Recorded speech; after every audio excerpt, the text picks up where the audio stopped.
Imagine a perfect summer morning. The birds are singing, the sun is shining, and a little golden brown dog is having the best day of his life. His family is packing the car. He knows what that means, a trip. His tail wags so hard his whole body wiggles with excitement. He watches them carry boxes out of the small countryside house, his eyes bright with anticipation. Where are we going? A park? The beach? His best friend, a little boy with bright eyes, runs over and wraps him in a tight hug. The boy's voice is a soft whisper against his fur. We'll come back for you soon.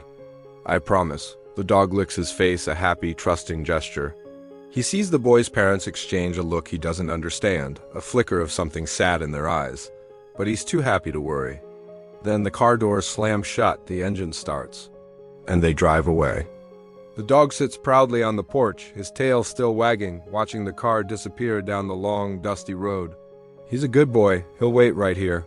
Day turns into a quiet, star-filled night. The dog stays on the porch, his gaze fixed on the spot where the car vanished.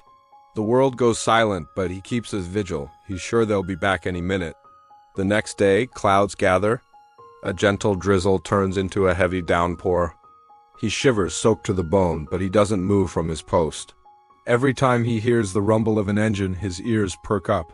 He sprints to the gate, his heart pounding with hope. Is it them? But each time, the car just speeds past, splashing muddy water onto the road. None of them stop. His hope deflates just a little, but he pads back to the porch, his eyes never leaving the road. A kind neighbor starts leaving a bowl of food near the fence. The smell is tempting, but his stomach is a tight knot of worry and waiting. He nibbles a little, just enough to keep his strength up. He can't get too distracted. He has a very important job, to watch the road.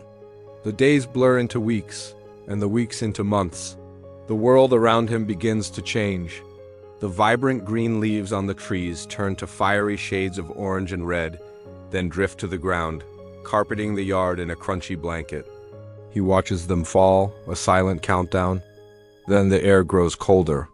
The first snowflake lands on his nose, melting instantly. Soon, the entire yard is covered in a thick layer of white. The world is hushed and still. He shivers, curling up tighter under the porch, his only shelter now. The cold seeps into his bones, but his spirit, though weary, remains unbroken.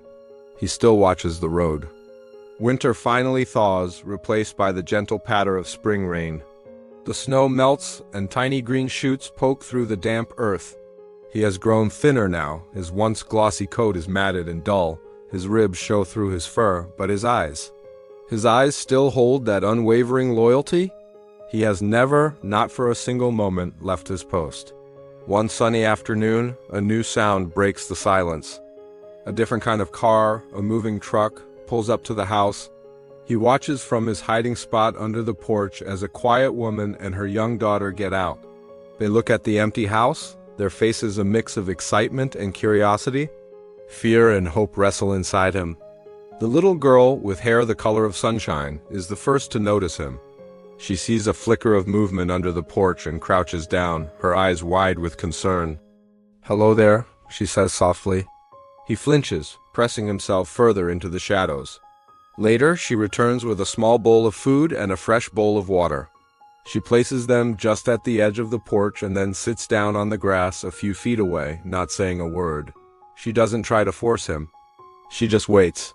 He watches her, his old instincts telling him to be cautious, but her quiet presence is calming. This becomes their new routine. Every day, the girl brings him food and sits with him in gentle silence. Day by day, he finds the courage to creep a little closer. He starts to eat the food she brings, his hunger finally overpowering his long-held grief. He learns the sound of her footsteps, the softness of her voice. One afternoon, while exploring the now empty house, the girl finds something tucked away in a dusty corner of a closet. It's an old, faded photograph.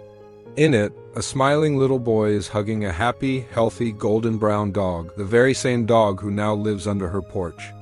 The realization hits her like a tidal wave. He wasn't lost, he was left behind. Her heart aches for him.